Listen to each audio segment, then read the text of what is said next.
Six différences importantes entre un père et un papa.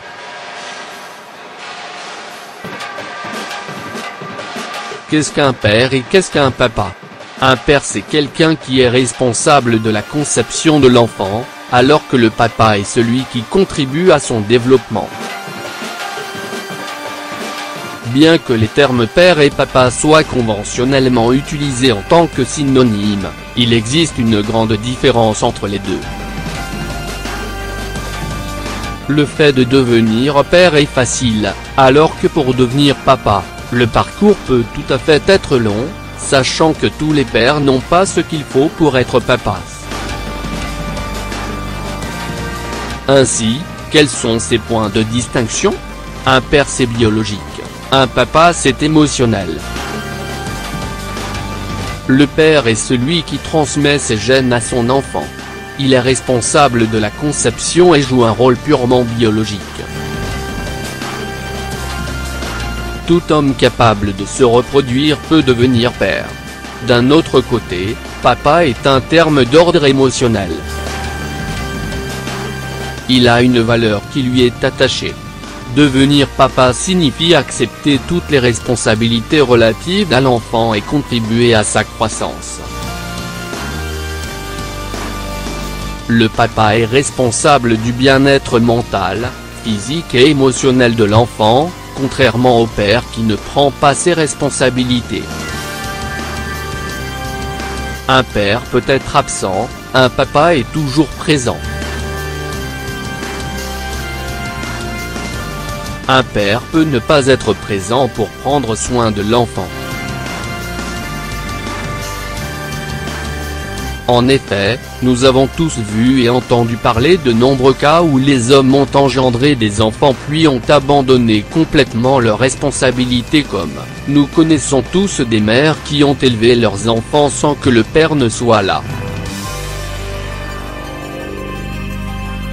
Heureusement, nous avons aussi entendu parler d'hommes qui ont accepté les enfants d'autrui comme étant les leurs.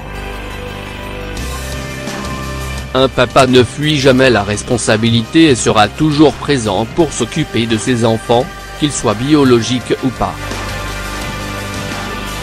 Un père parle à son niveau, un papa parle au niveau de l'enfant. Le père est quelqu'un qui ne peut pas traiter un enfant en tant que tel. Il peut manquer d'affection envers ses enfants, et par conséquent, risque de leur parler comme s'ils ne signifiaient pas grand-chose pour lui. Il est même possible qu'il ne ressente pas le besoin de communiquer avec ses enfants et ne soit pas non plus attentif. Le papa, lui, comprend les choses du point de vue de l'enfant. Il s'assure de s'abaisser au niveau de l'enfant quand il lui parle. Il fait en sorte de toujours comprendre sa vision des choses plutôt que d'imposer la sienne. Le papa est celui qui sait se changer en enfant, le père n'en est pas capable. Un père n'a pas besoin d'être l'idole de ses enfants, un papa en devient une. Un père peut ne pas être attaché à son enfant et peut agir comme bon lui semble, quel que soit l'exemple qu'il donne. Il ne se préoccupe pas du fait que l'enfant observe, le message qu'il transmet à ses enfants l'importe peu. Le papa, de son côté, est toujours conscient de ses paroles et de ses actions devant ses enfants. Il comprend que ces derniers apprennent de lui et fait en sorte de devenir une bonne référence. Le papa est quelqu'un qui fait tellement d'efforts qu'il finit par devenir une idole aux yeux de ses enfants. Un père juge, un papa comprend.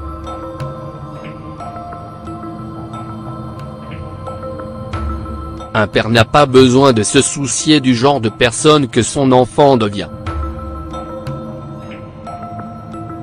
S'il n'aime pas quelque chose, il va immédiatement juger l'enfant et émettre des commentaires et jugements qui peuvent être blessants. Il peut ne pas réfléchir à l'impact que certaines paroles peuvent avoir sur un enfant et les conséquences sur le long terme qu'elles engendrent. Un papa, quant à lui, connaît la valeur de ses mots et de ses actions. Il comprend que chacun de ses actes pourrait avoir un impact sur l'enfant. Il essaie constamment de les comprendre du mieux qu'il peut et de les aider à s'améliorer, sans pour autant pointer du doigt leurs imperfections. Un père rejette, un papa accepte.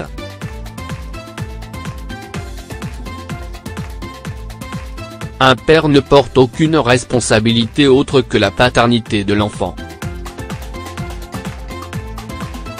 Ce dernier peut même être rejeté dans certains cas, voire abandonné ou jugé.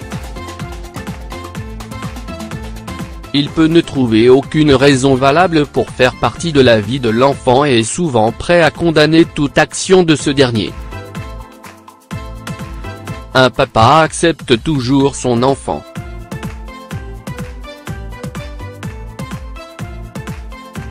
Ce dernier pourrait bien avoir 1 million de défauts, le papa ne laisserait jamais cela entacher l'affection qu'il lui porte. Il accepte l'enfant tel qu'il est et c'est cette acceptation qui compte vraiment pour celui-ci.